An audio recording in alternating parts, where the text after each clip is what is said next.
네, 삼성전자가 내일 이 글로벌 전략회의를 열고 반도체 사업 위기의 해법을 논의합니다. 반도체 분야 출입하는 산업일보 정재훈 기자 나와 있습니다.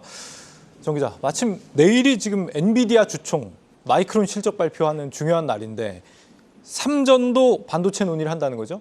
그렇습니다. 이 6월 달이 좀 삼성전자에게 어떻게 보면 분수령이 될 수도 있는데 삼성전자가 이제 지난주부터 스마트폰과 가전사업 담당하는 DX 부문에서는 글로벌 전략 회의를 이미 시작을 했고요.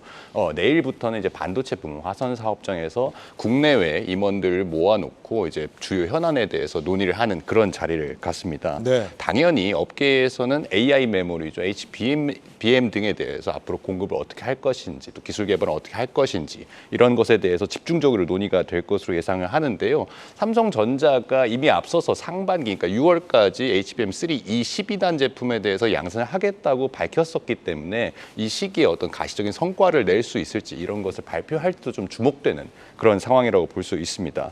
시장에서는 HBM3 이 8단 제품에 같은 경우에는 빠르면 6월, 늦어도 3분기 안에는 엔비디아에 공급을 할 거라고 보고 12단 제품도 3분기를 예상을 하고 있는데 네. 사실 아직까지 좀 소식이 나오지 않는다는 점에서 뭐 7월, 그러니까 3분기로 넘어갈 수도 있지 않느냐 이런 가능성을 조심스럽게 내다보고 있습니다.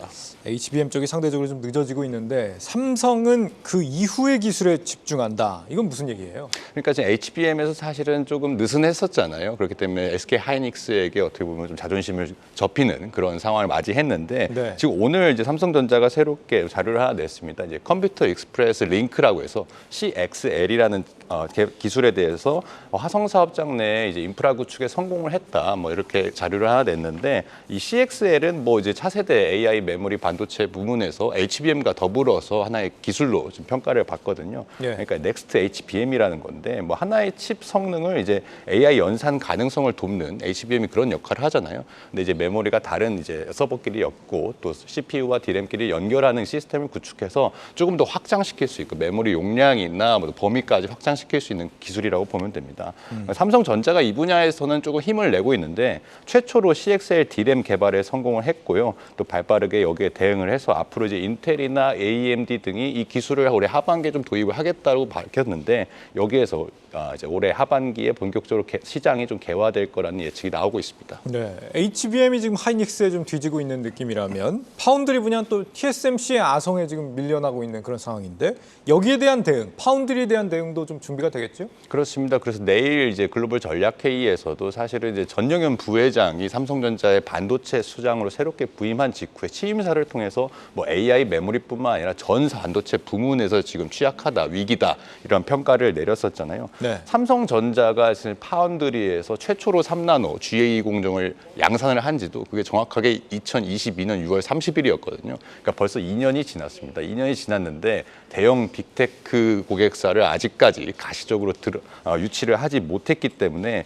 조금 더 서둘러야 된다는 좀 지적이 나오고 있습니다. 반면에 TSMC의 고객사는 3나노 공정에서 6개월 정도 늦게 시작했음에도 불구하고 최근에 더 늘어나고 있고 저번에 저희가 나와서 얘기를 했지만 이미 2026년까지는 다 잡혀 있다고 말씀을 드렸었잖아요. 네. 또 이제 삼성 파운드리에 맡겼던 구글이 이제 자사의 구글 픽셀이라는 스마트폰 있지 않습니까? 여기에 자체 칩을 또 개발을 하고 있는데 이것도 이제 삼성에서 TSMC로 넘길 거라는 지금 우려가 나오고 있고 또 삼성 자체 엑시노스 2500이라는 이제 모바일 칩을 준비를 하고 있는데 이게 내년에 갤럭시 S25 시리즈에 탑재할 것으로 예상이 됐었거든요. 네.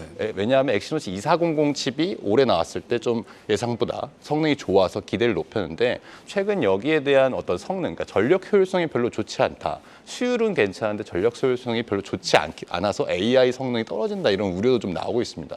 그렇기 때문에 파운드리 이 모든 게 좀 문제가 되는 게 사실 3나노하고 2년이 지나서 올해 하반기부터 이제 이게 다 2세대 3나노 GA 공정 얘기를 하고 있는 거거든요. 네. 여기서 좀 경쟁력을 보여야 TSMC와의 격차가 좀 따라잡을 수 있을 거라고 보는데 여기에 대한 경쟁력에 대해서 우려가 좀 제기되고 있는 상황이라 대응 방안이 좀 필요해 보입니다. 내일 밤에 이제 미국 마이크론 실적 발표가 예고가 되고 있는데 이걸 보면은 우리 메모리 반도체 기업들의 실적을 좀 미리 예상해 볼 수 있다 이거 아니겠습니까? 삼성전자는 그 다음 주가 지금 예상이 되고 있고 실적 발표. 어떻게 좀 예상이 되나요? 회계연도 이제 3분기 마이크론 실적이 나오는데 뭐 메모리 실적에 왜냐하면 가장 먼저 나오기 때문에 이제 바로미터라고 좀 여겨지기도 했었거든요.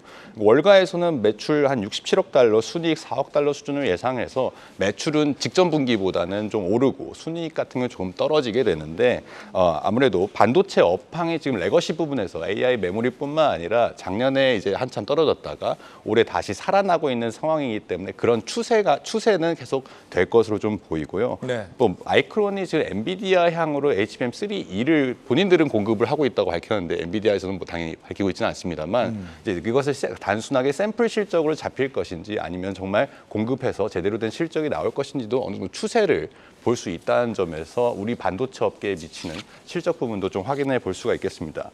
중요한 건 이제 다음 주 금요일쯤에 삼성전자 2분기 잠정 실적 발표가 좀 예상이 되고 있는데 2분기 영업이익이 반도체 부문에서 한 4조 원대로 예상이 됩니다.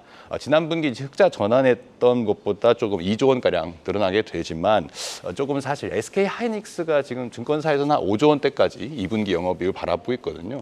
계속 하이닉스에 좀 밀리는 모습이 삼성전자로서는 앞으로 더 많이 좀 실적을 올려야 되는 부담감이 될 수가 있고요. 하반기 때문에 지금 HBM 매출 비중이 SK 하이닉스 같은 경우에는 지난해 이제 한 자릿수 대였거든요. 매출 전체 D램에서 차지하는 매출 비중이 그러니까 올해 한 20%까지 올라올 것으로 예상이 되는데 삼성전자도 엔비디아에 공급을 하게 된다면 한 4분기부터 이 정도 실적이 반영되지 않을까라는 예측을 하고 있습니다. 네, 잘 들었습니다. 산업일보 정재용 기자였습니다.